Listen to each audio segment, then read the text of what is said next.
History classes. Myself Mamta Sharma, and today I am here for discuss a new topic of class 8th in Geo part, lesson 3rd, minerals and power resources, यानी कि खनिज और शक्ति संसाधन।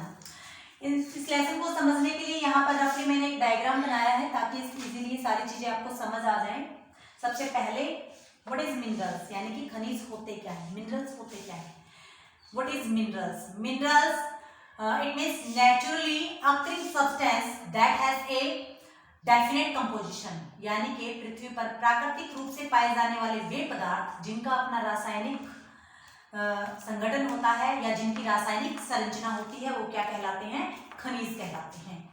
तो यहाँ पर जो मिनरल्स है उसको 2 पार्ट्स में डिवाइड किया गया है। फर्स्ट क्या है, मेटेलिक, सेकंड है नॉन मेटेलिक। मेटेलिक में क्या होता है, ये होते हैं धात्विक खनिज, और ये होते हैं जो नॉन मेटेलिक हैं वो होते हैं अधात्विक खनिज।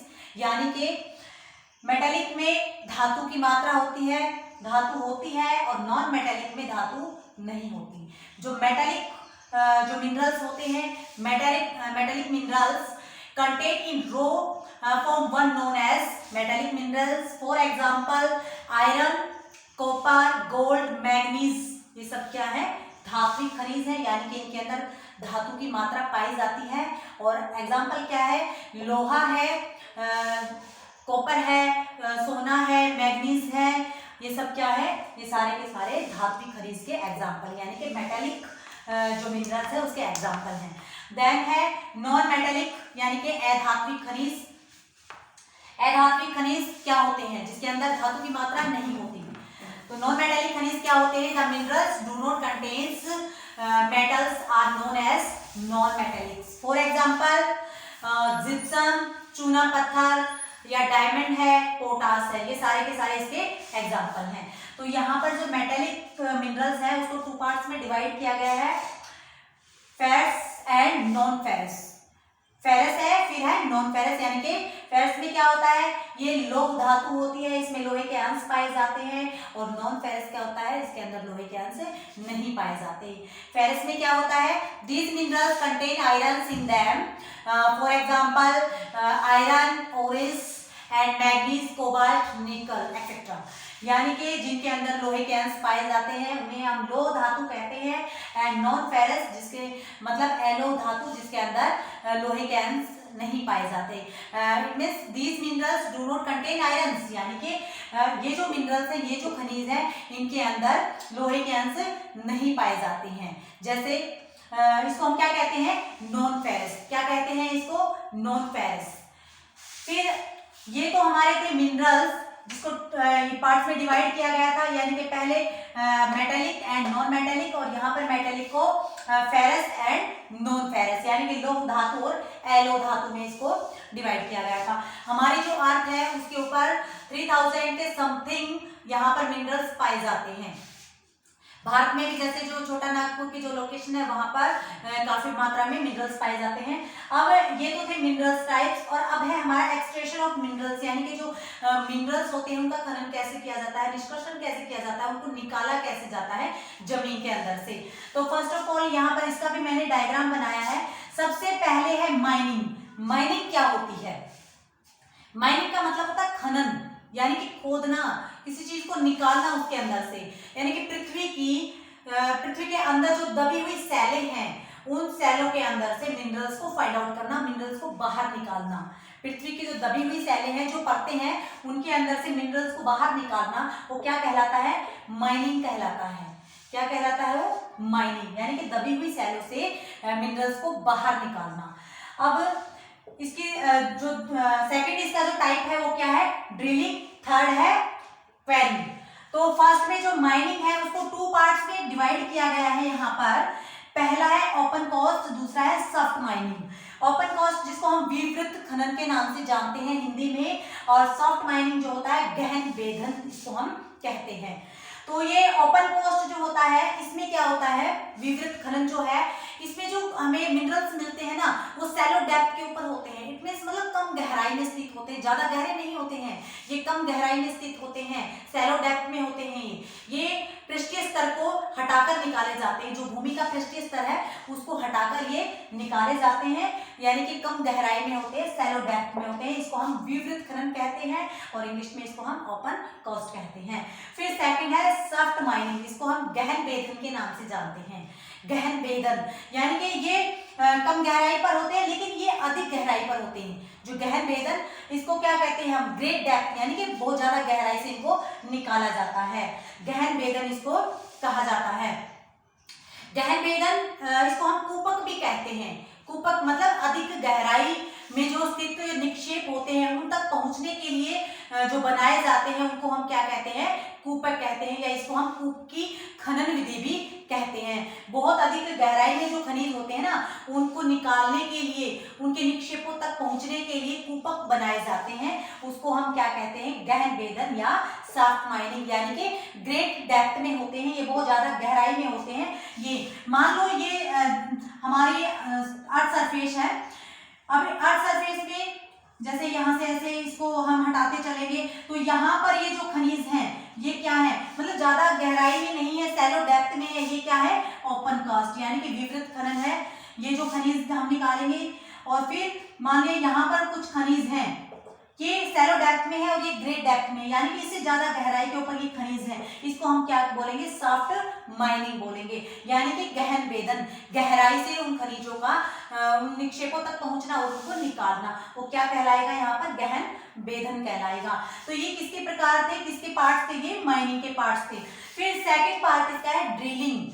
ड्रिलिंग मतलब वेल्स आर बोर्ड, इसके अंदर क्या होता है, जैसे ये मोस्टली ये जो टेक्निक होती है ना, ये कोस्टल एरिया जो होते हैं वहां पे ये टेक्निक यूज की जाती है। कोस्टल एरियाज में बाय ड्रिलिंग जो नेचुरल गैस है या पेट्रोलियम गैस है उसको निकाला जाता है, यानी कि ड्रिल करके इसको उसके अंदर से निकाला जाता है। जो सी या कोस्टल एरियाज होते हैं वहां पर इस टेक्निक का यूज किया जाता है। फिर अगला है क्वेरिंग। क्वेरिंग का मतलब होता है आखनन। ड्रिलिंग को हम परवेदन बोलते हैं, हिंदी में इसको परवेदन बोला जाता है। परवेदन मतलब गहन कूपों की खुदाई की जाती है, गहराई में बोर किए जाते हैं जिसके थ्रू जो मटेरियल्स है या मिनरल्स हैं उनको बाहर निकाला जाता है, गहराई में बोर किए जाते हैं by drilling in coastal areas, ठीक है। और यहाँ पे क्या चीज फाइंड आउट की जाती है, जैसे कि नेचुरल गैस है या पेट्रोलियम, इसको हम क्या कहते हैं, हिंदी में परवेदन बोलते हैं। फिर एक क्वेरिंग जिसको हम जिसका यूज कैसे किया जाता है, जो क्वेरिंग होते हैं इसको हम आखनन बोलते हैं, यानी कि आखनन विधि के द्वारा खनिजों को निकालना।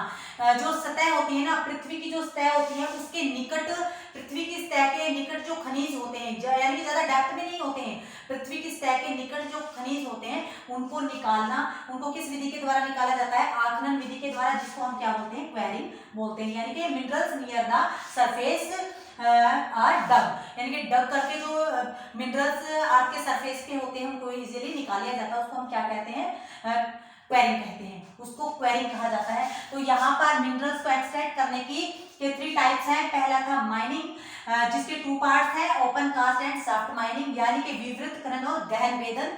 और सेकंड है ड्रिलिंग, जो कि कोस्टल एरियाज में मेनली इस टेक्निक को यूज किया जाता है।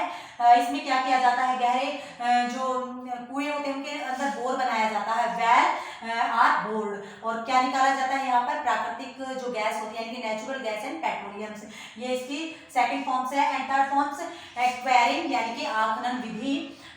वैसे ये जो विधि होती है ना, इसके अंदर एयर बहुत पोल्यूटेड होती है, क्योंकि इस विधि में जब पृथ्वी से खनिज निकाले जाते हैं तो बहुत अधिक मात्रा में धूल उड़ती है, जिसके कारण जो हमारी वायु है वो प्रदूषित हो जाती है, यानी कि एयर पोल्यूटेड होती है। अब अगला जो हमारा मेन पॉइंट बनते हैं वो है गिव रीजन से, यानी कि कारण बताओ वाले क्वेश्चन जो है मोस्ट इंपोर्टेंट है। उसके अंदर पहला जो क्वेश्चन बनता है, environmental aspects must be carefully looked into the before building huge dams, यानी कि बड़े बड़े जब बांधों का निर्माण किया जाता है तो पर्यावरणीय पहलुओं के ऊपर ध्यान क्यों रखना चाहिए।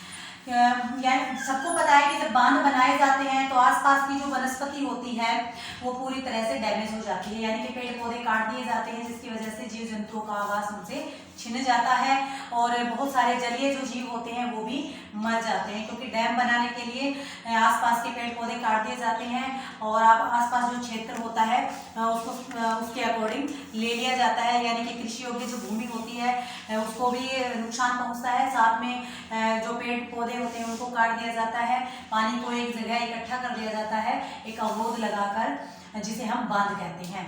और ये पर्यावरण बांध बनाते समय पर्यावरण को ध्यान में रखना बहुत जरूरी है।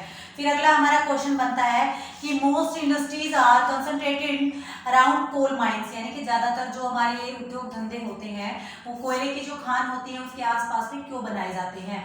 वो इसलिए बनाए जाते हैं क्योंकि जो कोयला होता है बहुत हैवी होता है, इसका ट्रांसपोर्टेशन जो चार्ज होता है वो भी बहुत ज़्यादा लगता है, क्योंकि भारी होने के कारण इसका आयात निर्यात जो होता है यानी कि लाना ले जाना जो होता है वो बहुत ज़्यादा खर्चीला होता है। इसके लिए जो इंडस्ट्रीज होती है, जो उद्योग होती है, फैक्ट्रीज होती हैं, वो उसके आसपास की लोकेशन में ही सेटअप कर दी जाती हैं। फिर अगला हमारा क्वेश्चन बनता है petroleum is referred to as a black gold, यानी कि जो पेट्रोलियम है उसको काला सोना क्यों कहा जाता है? सबसे पहली बात तो पेट्रोलियम जो है उसका रंग काला होता है। ये बहुत मूल्यवान है क्योंकि इसको बनाने में बहुत लंबा प्रोसेस लग जाता है और कीमती होने की वजह से, यानी कि बहुत ज़्यादा कॉस्टली होने की वजह से इसको पेट्रोलियम को काला सोना कहा जाता है। फिर अगला क्वेश्चन हमारा लास्ट क्वेश्चन है गिव रीजन का, जो बनता है कि quarrying can become a major environmental concern, यानी कि जो आखनन है, आखनन विधि, खनिजों को निकालने की जो विधि है, पर्यावरणीय चिंता का विषय क्यों है?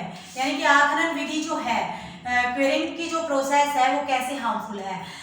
इस विधि में क्या होता है कि पृथ्वी से जब मिनरल्स का एक्सट्रैक्शन होता है, उनको निकाला जाता है तो बहुत अधिक मात्रा में धूल उड़ती है, वायु प्रदूषित होती है, जिसकी वजह से जो भूमि होती है उसको भी क्षति पहुंचती है और पर्यावरण प्रदूषण की वजह से बहुत ज़्यादा ये हार्मफुल हो जाता है।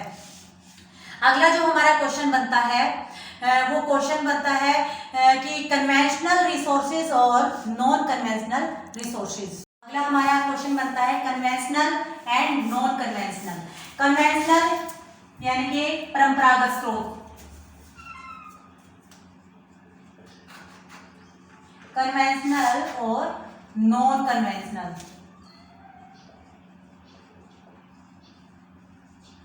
ये परंपरागत स्रोत होते हैं और ये गैर परंपरागत स्रोत होते हैं। कन्वेंशनल का मतलब होता है परंपरागत और नॉन कन्वेंशनल का मतलब होता है गैर परंपरागत, यानी कि कन्वेंशनल रिसोर्सेज में they are those sources of energy which have been common use for a long time, यानी कि ऊर्जा के वे साधन जिनका हम लंबे समय से प्रयोग करते आ रहे हैं, हम भी प्रयोग कर रहे हैं और हमारे पूर्वज भी इनका प्रयोग अपने समय में करते रहे हैं। फॉर एग्जाम्पल कोल, यानी कि कोयला इसका उदाहरण है जिसका प्रयोग आज हम भी करते हैं और हमारे पूर्वज भी करते थे। ये किसका है? ये एग्जाम्पल किसका है? कन्वेंशनल रिसोर्सेज का। फिर इसके अंदर अगला पॉइंट बनता है दे पोल्यूट द इन्वायरमेंट, कि ये हमारा जो पर्यावरण है उसको प्रदूषित करते हैं। फिर थर्ड पॉइंट बनता है दे आर नॉन रिन्यूएबल, कि ये अनवीकरणीय संसाधन है।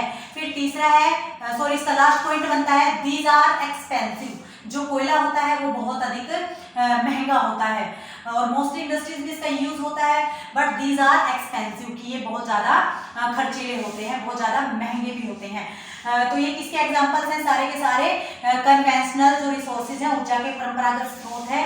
क्या है कि लंबे समय से प्रयोग होते आ रहे हैं, इनसे पर्यावरण प्रदूषित होता है और ये अनवीकरणीय है, और दूसरा क्या है कि ये बहुत ज़्यादा खर्चीले हैं। अब अगला हमारा पॉइंट बनता है नॉन कन्वेंशनल, इट मीन्स गैर परंपरागत स्रोत, ऊर्जा के गैर परंपरागत स्रोत। These are comparatively new source of energy and मतलब ये ऊर्जा के नए स्रोत हैं, इनका हम लंबे समय से यूज नहीं कर रहे हैं और दे आर नॉन पोल्यूटेंट, ये प्रदूषण नहीं करते हैं, दे आर रिन्यूएबल और ये नवीकरण योग्य है, एंड दीज आर इनएक्सपेंसिव, ये ज्यादा खर्चीले भी नहीं हैं।